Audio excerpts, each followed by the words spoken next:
সালামু আলাইকুম। মধ্যপ্রাচ্যে বসবাসকারী আমাদের যে ভাইরা আছেন, অনেকে আমরা ভুল বুঝতেছেন যে ভাই আপনি মধ্যপ্রাচ্যে হামলার পক্ষে ইরানকে কেন সাপোর্ট দিচ্ছেন। দেখেন, আপনি আছেন দেখে আমি কনসেন্ট্রেশন রাখছি। আমি বলছি যে আপনারা নিরাপদ স্থানে, আপনি যে দেশে আছেন সেই দেশ থেকে যে নিরাপত্তা সিস্টেম বা নিরাপদ স্থান দেখানো হয়েছে আপনি এখানে থাকেন। আপনি কি মনে করেন না যে এটাই সময়, এই যে মধ্যপ্রাচ্যের যে শেখরা আছে, আল্লাহ তাদেরকে যে নেয়ামত দিছে, তেল গ্যাস এগুলা বেচা যে পয়সা কামাইছে, এরা এই পয়সা দিয়া ধনী করছে কারে? এদের যতগুলা প্রজেক্ট, এই যে নিয়ম, সৌদির বৃহত্তম একটা প্রজেক্ট, শূন্যের উপরে শহর, এগুলা করতেছে কারা? পশ্চিমারা। বিলিয়নস অফ ডলার তারা লাভবান হচ্ছে। টাকাকার এই মধ্যপ্রাচ্যের রাষ্ট্রগুলোর নিজেদের মধ্যে কোনো ইউনিটি করে একটা নেটও তৈরি করতে পারলো না, ইউর মতন একটা সংস্থা করতে পারলো না, বা বিশ্বব্যাংক, এডিবি, আরো বিভিন্ন যে সংস্থাগুলো আছে লাইক কিচ্ছু নাই ভাই। দুই একটা আছে নামে কামে, সব শালারা গোপনে মনে করলেন যে ধান্দাবাজি করে, মদ খায়, শরাব খায়, নারী নাচায়, বেলি ড্যান্স চলে, আর উপর দিয়া কি আল্লাহু আকবার। আপনারা তো আরব দেশে আছেন, বলেন তো কোনটা নাই? শুধুমাত্র মক্কা এবং মদিনা ছাড়া আমি মনে করি ইরানের উচিত প্রত্যেকটা আরব রাষ্ট্রের যে শেখদের বাড়িগুলো আছে না, ওইখানে একটা একটা করে আসলে কদর পাঠাই দেওয়া দরকার, বুঝছেন তো? যে মোটাটা এদের শিক্ষা দেওয়া দরকার। আজকের দিনে সৌদি ইরানের বিরুদ্ধে যুদ্ধের প্রস্তুতি নিচ্ছে, কাতার যুদ্ধের প্রস্তুতি নিচ্ছে, তো ইরান কি করবে? বাহরাইন শত্রুদের ঘাঁটি তৈরি করে দিয়া ইরানকে ডিস্টার্ব করতেছে, তো ইরান কি করবে? থাইমা থাকবে? আপনি নিরাপদ থাকেন, আমি এটা দোয়া করি আমার একটা বাংলাদেশি ভাইয়ের যেন কোনো ক্ষতি না হয়। তা আমি যখন এই কথা বলছি, আমি কি ভাবছি? Doesn't matter. ম্যাটার হচ্ছে ইরানের, থাকে না যে একটা বাঘ যখন স্বাভাবিক থাকে সে ধরনের শান্ত থাকে অনেক সময়, কিন্তু একটা আহত বাঘ অথবা আহত সিংহ স্বাভাবিক বাঘের তুলনায় 10 গুণ বেশি ক্ষিপ্র হয়, গোস্বা হয়, তার শক্তি তৈরি হয়। সাধারণ মানুষ হিসেবে আমাদের মধ্যে এটা হয় যে একদম ঠান্ডা একটা মানুষ কিন্তু কোনো না কোনো কারণে ঠাস করে একটা মার্ডার করে ফেলে, আপনি দেখবেন, কারণ তার মাথা গরম হয়ে গেছে। ইরান এখন এই মুহূর্তে ওইটা আছে।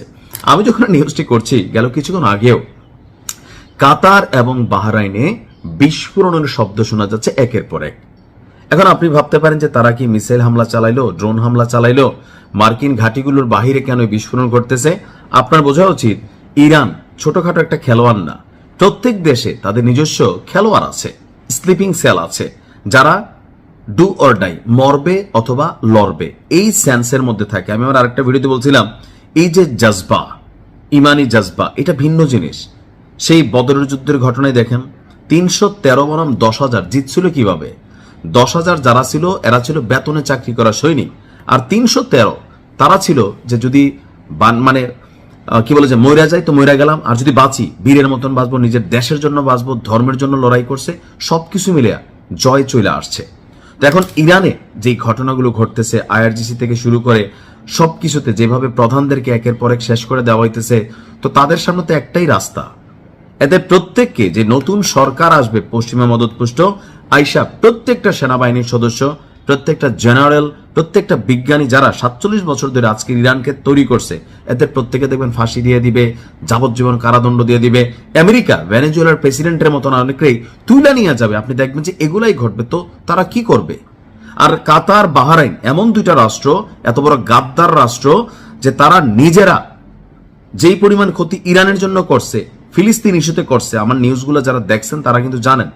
আমরা এখানে কর্ম করতেছি, আলহামদুলিল্লাহ 10টা পয়সা ইনকাম করতেছি, পরিবার চলতেছে, রাষ্ট্রের জিডিপি প্রবৃদ্ধি হচ্ছে, ওইগুলো একটা পয়েন্ট অফ ভিউ।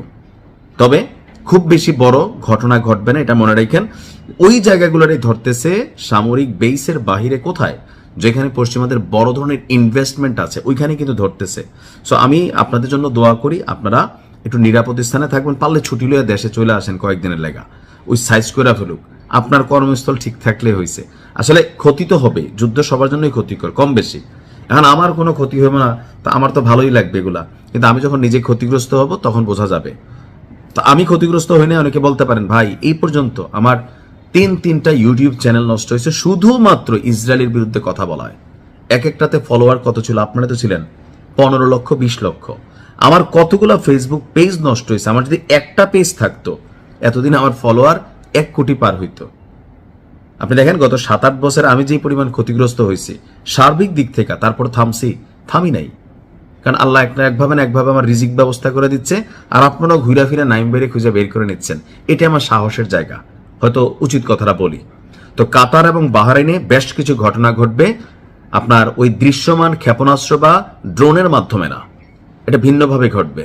বুঝতে পারছেন কিভাবে? কারণ ইরান প্রত্যেককে শাস্তি দিবে, বলছে যন্ত্রণাদায়ক শাস্তি দিবে, হাতে না মারলে ভাতে মারবে। আল্লাহ ইরানকে ফতেহ দান করুক। ভালো থাকুন। আসসালামু আলাইকুম।